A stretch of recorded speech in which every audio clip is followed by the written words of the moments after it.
Why do FND symptoms come and go? FND symptoms can often fluctuate. One day you may feel nearly normal, and then the next day symptoms can return unexpectedly.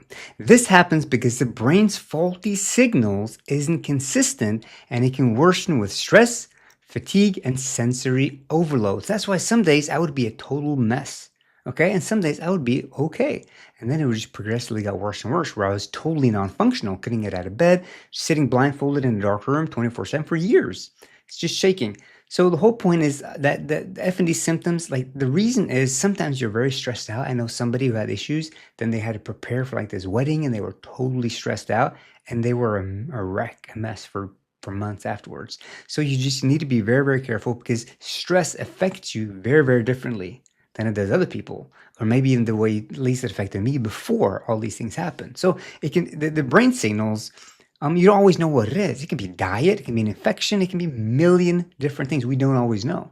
But the symptoms go up and down, and it just depends on a lot of weird environmental circumstances as well. So that's why you just don't always know. Like sometimes you can feel great, and then there's just something that triggers it, and we don't always know what it is. But it doesn't, and I'm not saying it doesn't matter, but it's the underlying issue is the brain is not functioning the way it's supposed to. So once you restore that, then no matter what happening around you, doesn't trigger you anymore. And that's the point where you want to get to, where whether you're in a stressful situation, whether you are running like stressful at work maybe, or in your family, whatever's going on, or you eat something that irritates your stomach, like no matter what you do, it doesn't affect you. That is the goal. That's what we're all trying to get to. Okay, so that's the goal, and that is possible because when you have these triggers, these flare-ups, it shows that there is something underlying the signal that's not functioning, and that can be restored now. Imagine going with laser, restore the function of the brain, and people can make full recoveries.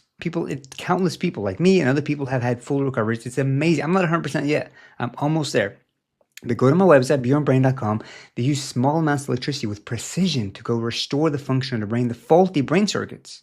Okay, they can see where they are. They know where they are. And they know how to nudge them to get them back functioning. Go to my website, beyondbrain.com. Got lots of information, Q&As, all about the treatment I went through. You can be treated at home. Okay? It doesn't get better than that. Check it out.